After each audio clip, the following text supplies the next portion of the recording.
In the year 21X, Lord Boxman opened a store to arm his robot horde. But the heroes of Lakewood Plaza are ready to fight! KO Renegade are in battle mode. Once you keep the bag, I silly all explode. Power up and fight, let's watch an episode of Lakewood Podcast Turbo! Hey, this isn't violence. In this week's episode of Lakewood Podcast Turbo, I'm your host, Wyatt, and of course, the Buttman, who is here with me today, as always. It's Buster, and of course the Buttman is here. All right, we're here to talk about episodes 1 and 2 of OK KO Let's Be Heroes. So last time we talked about the pilot and some of the shorts. I think that was a good, beginner course, but now we're getting into the real meat of things. So we're at Arby's now. Yeah, we're going to die of salt overdose and pay way too much money for kind of mediocre. I don't know. I like Arby's. I have not eaten at Arby's. I just like making jokes about Arby's. Yeah, Arby's is a good punching bag. Yeah, I believe, and it is weird to go to a fast food restaurant to get a roast beef sandwich, especially if you live in a place like New York that has a lot of delis, you know, and you can just get, I don't know. But anyway, this is not about my pro Arby's agenda. This is about one of my favorite shows any human has ever created, OK KO. We're starting it now. Man, first, just how long has it been since you've watched through the show? I've watched episodes here and there, but the last time I did a full watch was as it was airing, so. Cool. All right, so you're this is your first return full rewatch. I've come back to Yeah. episodes here and there because it just I feel like OK KO is a great show where you can just put on any episode and enjoy it, sure. while still having an overarching it's a great show in general with a great storyline. But this is my first time going for the full rewatch. Yeah, so there'll be a lot of stuff that you're oh, that was hinting at something that would be revealed later. Yeah, or just to skip ahead, they're already teasing some things relating to emotion and power with this. Yeah, for sure. So this one, this would be my fourth watch through, I believe, because I watched through it while it was airing, watched through it with a friend, as just showing it to him, and then also watched for the video that I did. Yeah. I love this show quite a bit. It's probably my favorite Western animation, as far as I would say very close to my favorite just overall show. Gurren Lagann kind of beats it out just because it appeared to me when I was 12, and you never forget the things that appeared to you when you were 12. Yeah. That's kind of that's when you start to have feelings about things and stuff. So, very important to me then. But this one, it appeared to me as a cynical adult, and it melted my frosty heart. Like I talked about last episode, I wasn't super excited for this show when it was about to air. I was kind of I don't know if I really care about cartoons anymore. That being said, I was I think the only cartoon I was keeping up with at this point was Steven Universe and was Harvey Beaks on Nickelodeon. Oh man, rest in peace, Harvey Beaks. Harvey Beaks, also one of my all-time favorites. I mean, I just love C.H. Greenblatt. And all of the shows and everything that he's worked on, like Jellystone. Harvey Beaks, I feel is his magnum opus. Yeah, it's most feels like his most emotional work. So for sure, and most well-rounded, because Chowder, hilarious. I fucking love Chowder. I have all the little minifigures of Chowder characters. I try to I don't know, absorb as much of that as I can, but it's also so cynical. Yeah. It's so heartless. And Jellystone is a good middle ground between the sentimentality of Harvey Beaks and the cynicalness of Chowder. But I'm an emotional guy, Yeah, same. So I think this show strikes a really good balance of that, where it is super ridiculous, off the wall, cartoony, but has like, even just from these first 2 episodes, ton of, emotional depth to it. Yeah, and we're only gonna get deeper from here. Well, I guess we should start with the opening, because there's the opening sequence that's gonna last for the entire show. Oh, it's so good. Yeah, it's apparently it's so Maishi. fast that when it started to air in Japan, they had to like slow it down. Yeah, that's fun. That is interesting. Like, that makes sense just because like there's the Porygon stuff. Yeah. In Japan, but like, yeah, Hiroyuki Maishi, one of my like god tier animator, huge idol of mine. Obviously, just was talking about Gurren Lagann. Yeah. And like the fact that he like Ian was just like, hey, can you like animate the intro to the show? And he's like, yeah, dude, I'll do it. I'm not sure if he animated. I think he just storyboarded specifically from what I heard. Like he planned it out. Yeah.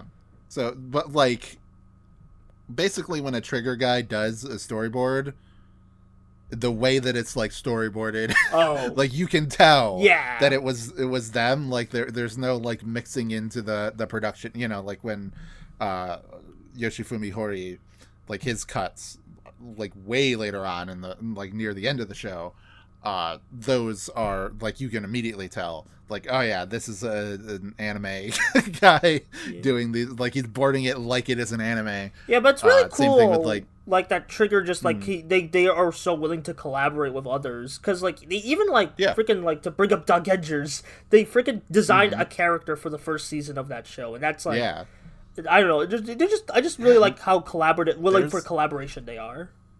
There's the one Toy Story short, like the Toy Story Before Time, I believe it is, where it's like Christmas Day, the toys, like they are like, Bonnie takes them over to like a friend's house, and then they're like playing a new video game, so all the toys are like stuck in another room with all of that kid's like all of his Christmas presents, which have like not been played with, so they've like, they don't understand that they're toys, so they've created an entire civilization that's based on the lore. Yeah, that's based on the lore of their show. On the special features, there's the like a fake opening sequence done in like the Thundercats sort of style, and it's by Trigger, like Trigger Animation. That's amazing. And it's fucking awesome. One, that short is really good, and it's also much better than Toy Story 4. I mean, hey, I actually do like a lot about Toy Story 4, but could have done without it. Maybe we didn't need to have a 4th movie. We definitely don't need to have a 5th movie. Yeah. So it's just like, where else can you go? Yeah. I mean, at this point, like, it's only like none of the characters are going to show up, right? Because like Woody, I mean, spoilers for Toy Story 4, but Woody is not with the main group anymore. He's with Bo Peep and everything. So like now it's just going to be a bunch of new, I guess that could be interesting, but like all these characters we've grown to love over the course of these movies, I guess they got jack shit to do in the 4th movie. So maybe they're better off just never appearing again. Well, actually, speaking of merchandising, like one of the first things we see in this first episode of OK KO is POW cards. And I might get on this like every time POW cards are like a major talking point in this show. I am so mad Cartoon Network did not make actual like POW card like blind packs. It's ridiculous. Like even as just a convention thing. I know. Like the closest we got was Mystery Shack making like a KO POW card. Ooh. And that's it. Like, I do have that, and it says level 100 on it. Nice! Which we'll get to in a couple episodes. But it was just like, yeah, it's infuriating how little, like, how perfect this show is for toys, especially like Muscle/Kinnikuman style, like those little tiny little plastic minifigures.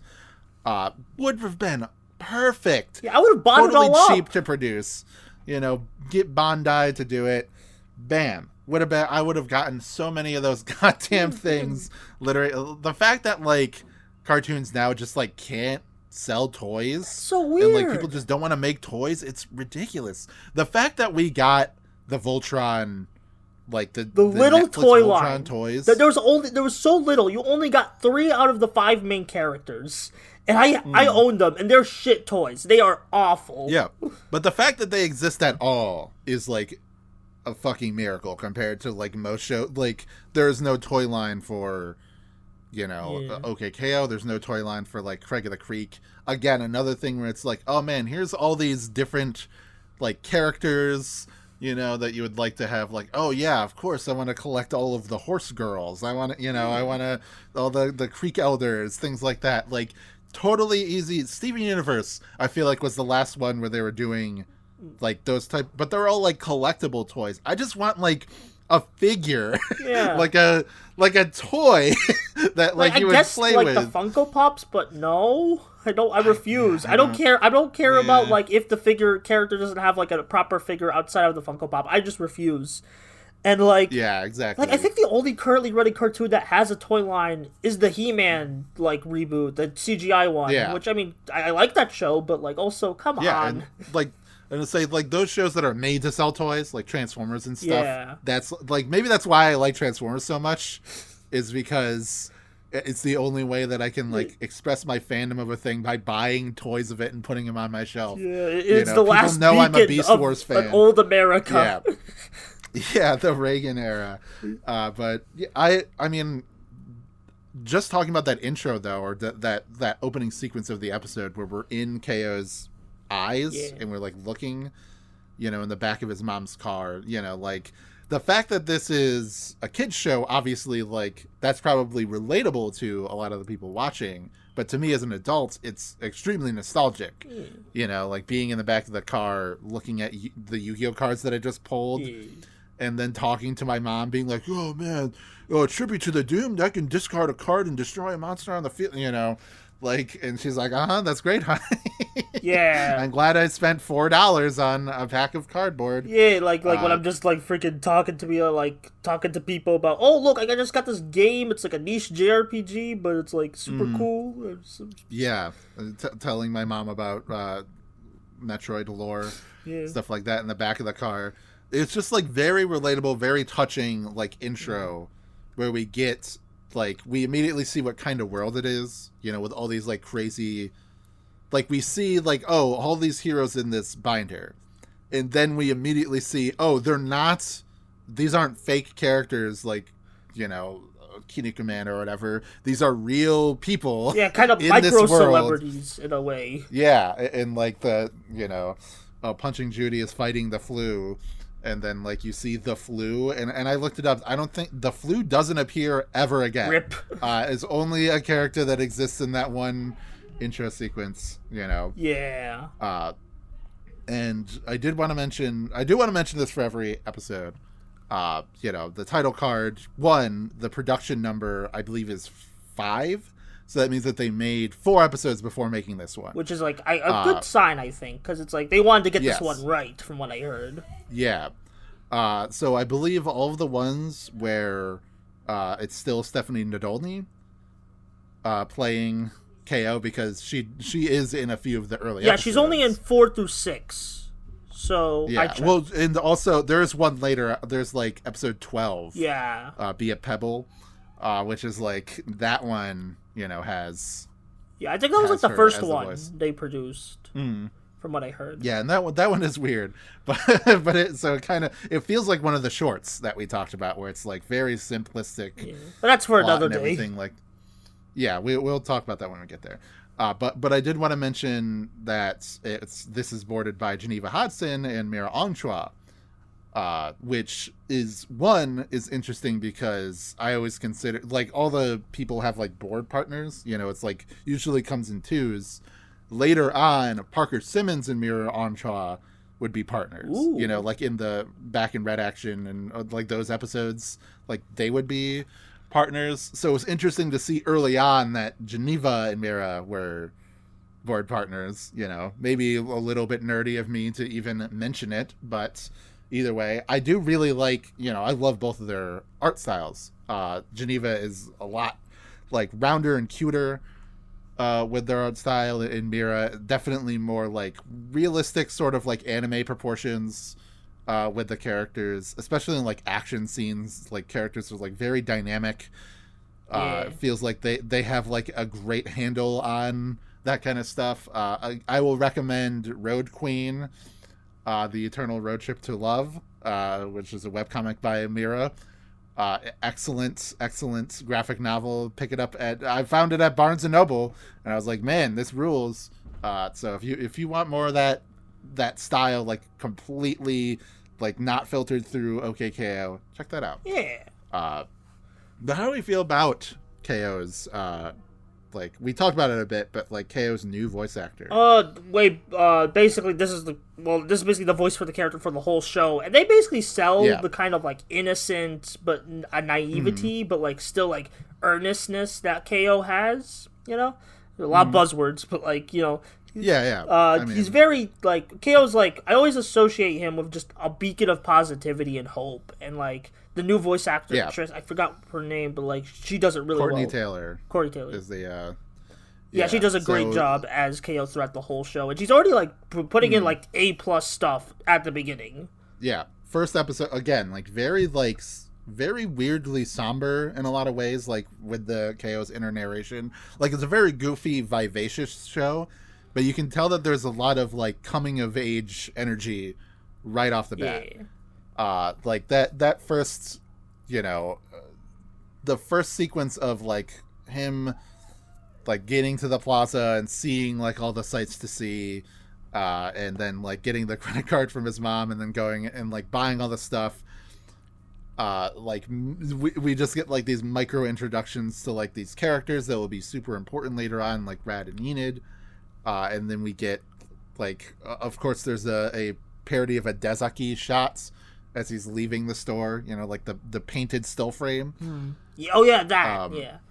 And actually, like speaking of like all the like the supplies he buys, I like how like sometimes I forget that like the like KO actually like was doing pretty well in his first fight with his like little cape and sword. Yeah, like he actually at first like he still needed to like be himself, but like he was doing pretty well with the like all the little items he got, and I'm like, yeah, you know that because usually a trope would just be like the items would break immediately first fight of Kamen Rider Ryuki comes to example. Like, of just, like, the freaking sword breaking. But, like, no, he actually, like, put up a good fight. Yeah, well, he goes and he fights, he, like, gets, like he does, all the items do fuck him up, right? Like, he does, like, he gets countered with the punch and it punches himself in the face, and then he trips over his cape and then falls onto the lightning nachos. That's when we get introduced to Real Magic Skeleton. My favorite. Excellent character. Is based on Tom Guy-Cott, one of the villains from Clash at Demon Head. Oh, excellent NES game. Like here, I thought it was just like freaking. Oh, it's a skeleton. Haha, Undertale. Yeah. Well, see, because Undertale's ruined skeletons for me. I'm sorry. The Undertale. I think the demo for Undertale was the same year as the pilot. Oh yeah, Lakewood Podcast Turbo. Yeah, so 2013. That's like, man, what a weird year for me, you know, because I was like embarrassingly huge Homestuck fan at that point, and you know, and also I think I learned about Undertale through Cucumber Quest, and then like because GGDG, the artist, is like personal friends with Toby Fox, not Toby Jones, and.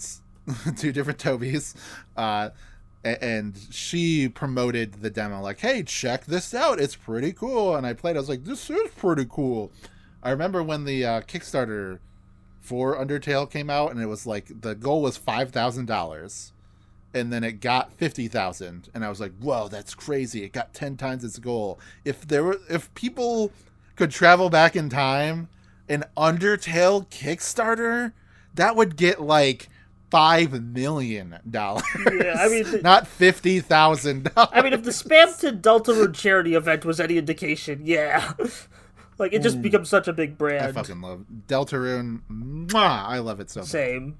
Either way, yeah, I think like the fantasy sequence of him fighting with Daryl is like awesome. It's way cooler than anything we've seen in the pilots and any of the shorts. Yeah, it like immediately establishes right off the bat that like, yeah, even if this isn't like it's just him imagining this fight, it's still, you know, it's just like awesomely choreographed and awesomely animated, and everything. It just feels like the show knows that it needs to balance the goofiness with the cool factor. Yeah. And I really appreciate that, because like I'm fine with something going completely, goofball and like cutting the treacle a bit with its like snark or its cynicism or whatever, but I also kind of dislike when things just like won't allow themselves to just be cool. Yeah, like or like be emotional or be whatever. I think that like I had that problem with like early Owl House. I felt like had some issues with that. Season 2, holy shit, is so good. Yeah. But like first season, like it took a while for it to like get comfortable. Yeah, it felt very in its own snarky. shoes. Like, oh, look at them, we're referencing all these things, and I'm like, okay, some of it worked, like with like the Lou's making AMVs joke, but other times it just didn't. It was just like, okay, I get it, Yeah. It took until the fight between Lilith and Ida at like the end of the first season to really be like, oh shit, they're actually doing like they're being cool without like making jokes about it. But yeah, that's how it feels here. Like to have that and to have the conclusion, you have Gar falling from the heavens and destroying Daryl, and then the Mondays, am I right? Yeah. I love Gar. Gar's amazing. Like I already mentioned him like in the last episode, basically just being Mike Gar, and he's like even cooler than Mike Gar. Yeah. It's just like such an amazing character as far as like his position in the show from the beginning, and then like his growth throughout, especially in the second season, his arc with Carol and everything, like just so good. We'll get to that when we get there, but it's so good. As far as like, the three main characters go, though, like, we only get like little teases of their personality in this first episode, but I do like right off the bat, it's very clear that they all like Rad and Enid like KO from just like first blush. Yeah, and also like Rad, like they already kind of like more fleshed him out like in just one scene than like in the entirety of the pilot, because we even get like a bit of a hint of his love for cats here. Yes. Like that does like, I don't like cats, but like why do I have so many pictures of them? Just Yeah. And like Enid, being miserable when she first meets KO, but then after like he says goodbye, she like actually says to him to have a nice day. Yeah. And then like, she has that like sly smile being like, yeah, that kid. Yeah. But I love the, like, I think you can take him. What, you think KO can win? Oh, no. I think Daryl can win. That kid's gonna get wrecked. Yeah. Yeah, like they're still poking at him, and like even at the end of the episode, they'd be like, "Oh, look at how emotional he is." But like that's just like that's a character growth thing. They haven't like gotten to know him too well yet. But that like again, that ending just like really sets the tone for the show. Yeah, like there will be jokes, but there will be like actual depth. Yeah. In the second episode, Let's Be Friends is great because it introduces Boxman, who is definitely my favorite character in the entire show. Yeah. But he's introduced like very strangely. He's like way more sinister in this like first. Yeah, he has a freaking like coattail like swiping. He's swiping like he has like the coolest coattail swipe. Like when you introduce. I don't know why I'm fixating on that like one motion, but like I just like coattails. And I think like obviously it's like early in the show, maybe they haven't like 100% figured him out yet, but like these episodes or this episode was bordered by Parker Simmons and Ryan Shannon. Now Parker, he did Mau Mau later on, which is also an excellent show, but Parker is definitely like the kind of guy who is like more on the cool spectrum than he is on the funny spectrum as far as like stuff goes, so like I think those scenes, it's clear that are bordered by him, and it's like, it's gonna be funny, but it's like a subtle, subdued sort of funny, and we're more like amping up like the coolness or the sinister factor of Boxman. Yeah. But like that still has one of Ryan Shannon. Oh, what you're saying? First, you go first. I was just saying like there are scenes that are Ryan Shannon, and like Boxman has his more cute like chubby little like Wario type, round body shape that he'll have going forward, and it's just like interesting to see like I always like watching shows and like seeing like the first appearance of like iconic characters and then seeing how much they change or their voice changes or the way that they're presented and everything just like change so much throughout a show. Yeah, like I was gonna say, like, despite like how sinister we're building up Boxman, that his introduction scene has one of my favorite lines in the episode where Daryl just goes, he looks at like a clones of himself, he's like, more me's. Oh, that brings up another good point. I want to bring up, speaking about people embarrassing us from our past that we are fans of. Ernesto is Chris Neosi, aka Kerbofer, aka the creator of Tome, which is one of my favorite web series ever. It's not very good. Yeah, you actually convinced me to watch a few episodes, and I'm like, I get why you like this. This sucks, Wyatt. Why the hell did you make me watch this? No, this does suck, but I understand why you love it.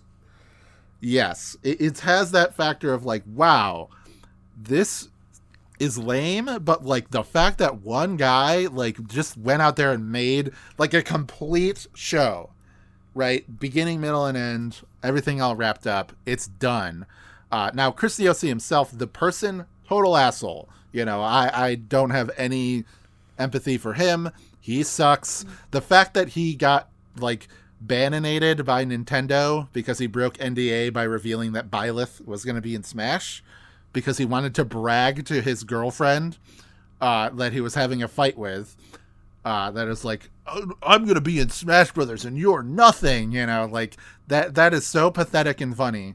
But Chris Neosi is a few characters. He's Purd, and he's also, I can't remember the army guy. Yeah.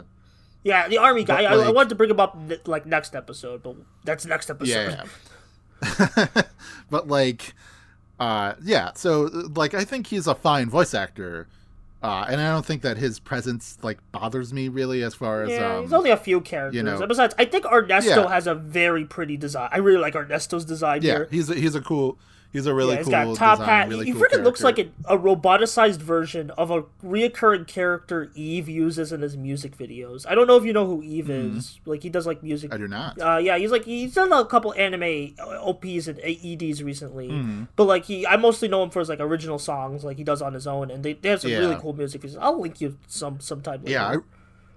All right. I really like the Cyclops. I don't know. I just like the single eye. It's very like Matt Groening-y. Yeah. You know, Daryl and Ernesto have like the single eye. I don't know. Like, you're right. Ernesto, just a cool design. It's interesting that he's technically the second Boxbot introduced. Yeah. And then Shannon is the third. When in my head, I always consider Shannon like, oh, Daryl first, then Shannon. Yeah, it's like how freaking like Kamen Rider does secondaries. Like, oh, like even though Buffa was the second Kamen Rider, Tycoon is the secondary in Geats. Yeah. It's weird, man. Geats. I love Geats. I haven't watched the last two episodes of Geats, but the 24 I think it is. That's the one where it ends with Baraba destroying everything. That entire ending sequence, like my mouth was wide open of like, what the fuck? Just because I was like so sure I knew like the entire rest of the show, like the stuff that happened in that episode I thought was going to happen in like episode 40. You know, they're like, going places. That's where I thought the show was going, but the fact that they're like, "Oh, you're doing this now," it was just like, "Holy shit!" You know. But we can talk about Geats in some other at some other point. Yeah. I do want to bring up Shannon, who I love dearly. Carrie Walgreen, excellent voice actress. Yeah. You know, one of the like pros. Same thing with like Jim Cummings as Boxman. Yeah, just like I love how like Jim Cummings, he voiced Eggman once, and now he's playing an Eggman homage. I love casting like that. Yeah. And it's funny that like the Eggman that he played was the more sinister one from Sad AM. And like initially we see him sinister, but now he's just a goofy guy like throughout the later episodes. Yeah, it's more like Long John Baldry from The Adventures of Sonic the Hedgehog. Yeah. You know, it's like more like that, and then Daryl and Shannon are like Scratch and Grounder, like very to the point where in the Sonic episode in season 3, Daryl does the laugh. Yeah, I was just about to bring up, Daryl does sound like Scratch. Yeah. Like, I didn't click with me until now that Daryl is basically just Scratch. Yeah. But that initial scene where Shannon is, like, introduced, I remember, like, on, like, Tumblr and stuff, that was, like, gift all over the place. It's like, man, this is such a cool animation cut.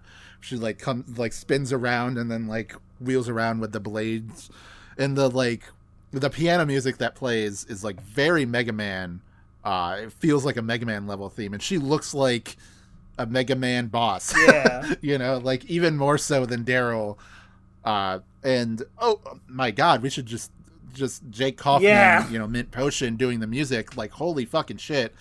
All the soundtrack is so good in the show. Yeah. It's like, and Jake Kaufman's one of my like favorite like game composers, so it's nice to see him like branch out into like a full show. And I think he's posted a bunch of the tracks on SoundCloud, if I'm correct. Mm.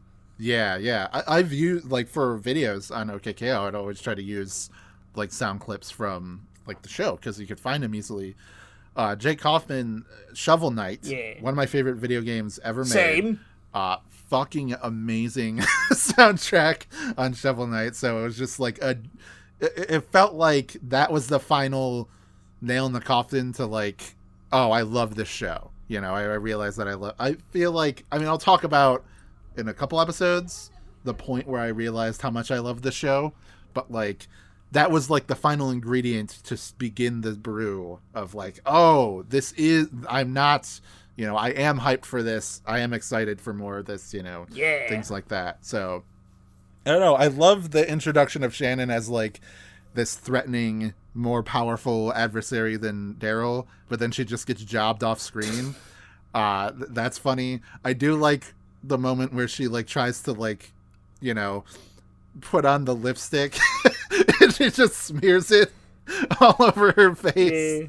And then, you know, she goes to the bodega and has this really shitty pink wig over her giant like dome shaped head.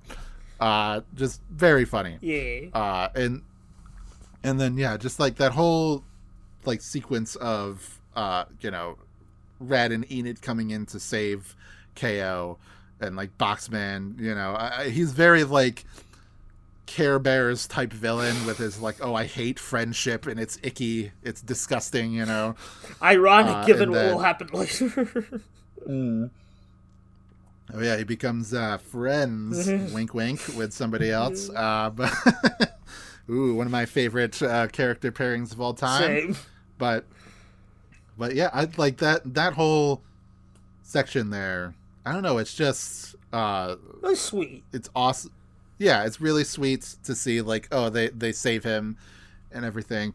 And then like after that point, that's when like Carol convinces Gar to like let him be part of the bodega. Got some questions about child labor laws, but whatever, we can. Yeah, this is not Earth, it's a different world. KO is a capable worker, so you know, 6 to 11-year-olds can work at bodegas, I think. Yeah. Why not? As long, you know what, I would consider mopping to be totally like, that's not even, you know, that's not menial labor. I guess it is menial labor, but it's not like expert labor that you need to be trained. Yeah, you can do it around your house. If you can do it around your house, you could do it at the store, I guess. Yeah, exactly. So totally fine. And then I do like him getting the vest and then him shooting off the like fist into the which air. Is like where they're teasing like the emotion like equals power kind of thing with KO. Yeah. It shows like immediately that, oh shit, maybe this kid actually is like, he has some deep well of power within him beyond like the surface. Yeah. That's like the first example of that. And it's just like, man, what a great 1-2 punch of like a premiere. We get like, you know, the introduction to the world and the characters. KO fails, and then the second episode, like he fails but in like a good way. You know, like he repeats a mistake, but it ends up like benefiting everybody instead. And then he gets to like learn and like begin his journey to become a hero. And it sets up the arc for the rest of the show. It's just like a really great first 2 episodes. Just totally sells you on the show and the character of KO and the world and everything. Yeah, I don't know. I love it. Yeah, I love it. I think I watched this one when it like premiered on Cartoon Network. I think just like that was just really exciting to see. Like, oh man, Cartoon Network got because for a while I thought Cartoon Network didn't really have action shows. Though I was keeping up with Steven Universe, but like the action shows felt more sparse. Yeah. Like they just sure. The action scenes I meant not show. The shows were sparse, but like in Steven Universe, the scenes of action were sparse. It was more of like characters like confronting each other, which I still love Steven Universe, so it's like I don't really mind. It's a treat. A rare treat when we get like an action like there's Future, which is my favorite season of the show. Like the scene Jasper fighting Steven that's is an like amazing scene. Is awesome. Boarded by Mira Anchois. Yeah. It's amazing. But like to me, like my favorite scene in the entire show is a non-action scene. Yeah. It's the like. I won't talk. Spoilers. Maybe Maybe we will talk about Steven Universe Future because it is more connected to OK KO than maybe people think. I mean, I love that season, so why not? Yeah, because Rebecca Sugar was inspired by season 3 of OK KO to make Steven Universe Future. Like that's why they have similar arcs. Which if you haven't finished OK KO, I won't spoil where season 3 goes, but just say they have similar endings, so but yeah, I think that does it for episode 1 and 2. Do you have any more like final thoughts? Actually, speaking of Rebecca Sugar, should we talk about the end credits? Oh yeah, because we have both of like first 2 episodes, so we have both parts of It's Only Magic, the end credits. Beautiful song. She just a beautiful singing voice, and like the sequence is awesome. It's very much like Luluco inspired.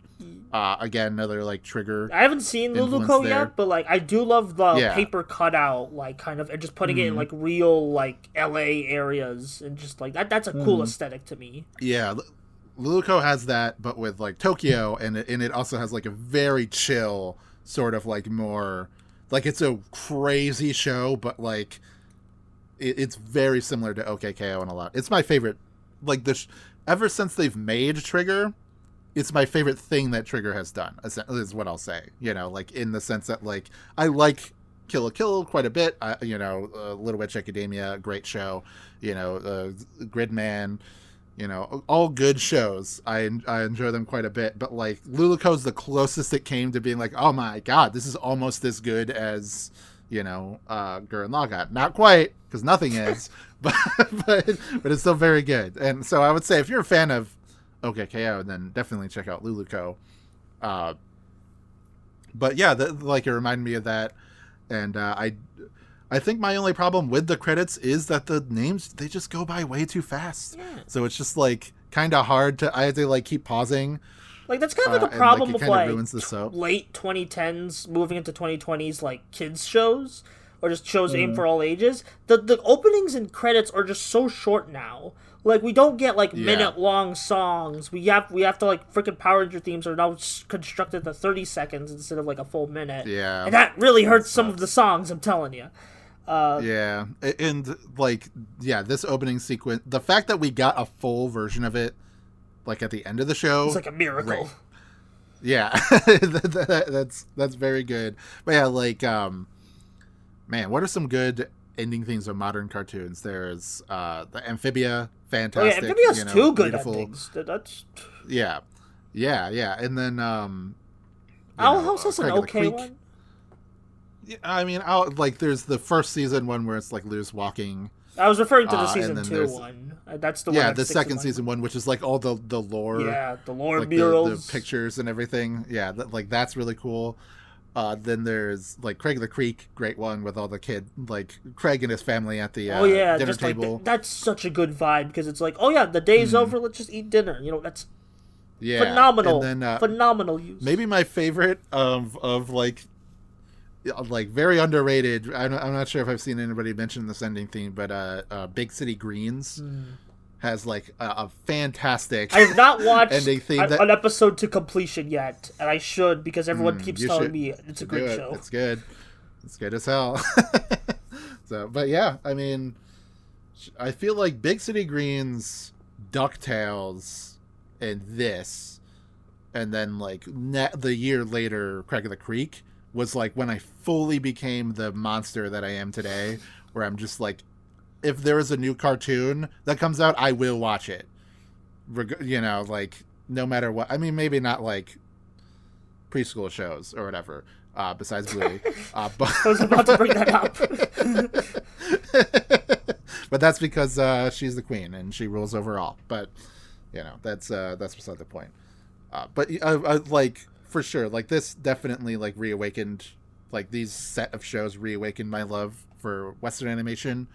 And it's kind of when I started to like want to do YouTube videos, was when like it took me a while to finally like just get out there and do it, but it fostered the seed that would grow into, you know, my YouTube channel. Yeah. So, I'd say OK KO helped me become a better analysis fella, or just like help me understand why I like certain media, or just like what I look for, like the kind of like, because basically as we get further in, this basically just defines what I look for, or just what my personal vibes are in like peak fiction, quote unquote.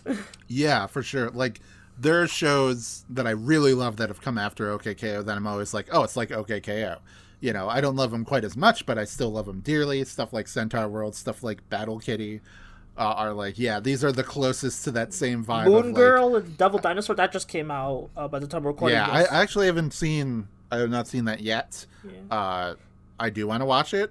Again, as I said, maybe in the last episode, but like, you know, I am like less hot on like comic book adaptations, but this one looks unique enough that I want to check it out. It's like a way better art style than like every other Marvel cartoon in the 2010s. Oh yeah, like the Spider-Man show that aired, like the most recent Spider-Man show is like god awful. Everyone looks like a B tier YouTuber. Yeah, it looks like a. I don't know how to describe it, but it looks like Studio Mir, like a fake version. Oh of that. Yeah, 1000%. It's like we have Studio Mir at home. Yeah, exactly. It's like the brand name, the Great Value version of Studio Mir. That's what like all the character designs look like. But anyway, man, that is our second episode of Lakewood Podcast Turbo under the belt. Buster, why don't you tell us where we can find you? Hi, I am Buster Corp, and I do videos on various things. Tokusatsu, cartoons, freaking anime, manga, whatever I feel like that week. And hey, we talked a lot about Gurren Lagann in this episode. Why not check out my Gurren Lagann video? Oh, yeah. And also Wyatt's Gurren Lagann video, because it's still really good. Yes. You should. I put a lot of effort in that. Yeah. But you can find it at It's Only Magic, youtube.com. And you can find me at twitter.com/WazPRanger. That's WAZP Ranger. A lot of just stream of consciousness stuff. You know, Metroid talking probably still. But, you know, who knows? Maybe a new thing caught my eye. Maybe Resident Evil 4. At this point, I think this is the end of March that this will be coming out. So, yeah, Resident Evil 4, I'm probably talking about that and playing that, you know, all about that shit, because I love me some RE, baby. I'm kind of RE burnt out, but whatever. Yeah. I mean, 8, how did you feel about that? I just, like, there's too much RE coming, I'm just like, I can't take it. Like, just Capcom, do something else. That's another story for another day. I mean, I would love for them to make Breath of Fire, another one of those. That would be cool. Please do that. I feel like it's the perfect opportunity because they have like a really great RPG engine with Monster Hunter Stories. Yeah. Monster Hunter Stories 2 was a fucking excellent game. I want to like check that really out. Great. I want to check that out. Yeah, just like I would say you can check it out without playing the first, which is on the 3DS. It's also on iOS, I think. But yeah, second one on Switch, excellent game. If you like the core loop of Monster Hunter, but one, want to play it on your own without like getting friends together, and two, are more interested in like this kind of deliberate RPG sort of like slow-paced combat rather than like very reactive, you know, combat of Monster Hunter, then totally check out Stories 2. Yeah. Anyway. This was Lakewood Podcast Turbo episode 2. Join us next time for episodes 3 and 4 of OK KO, and we will see you next week, everybody.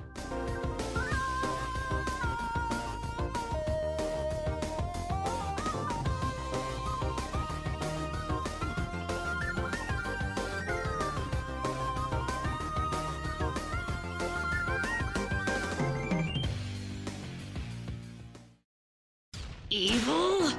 I have to do something! Whoa, hold up. You don't stand a chance against that thing. I think he's got it. What, you think KO can beat him? Oh, no. I meant Daryl's got it. That kid's gonna get wrecked.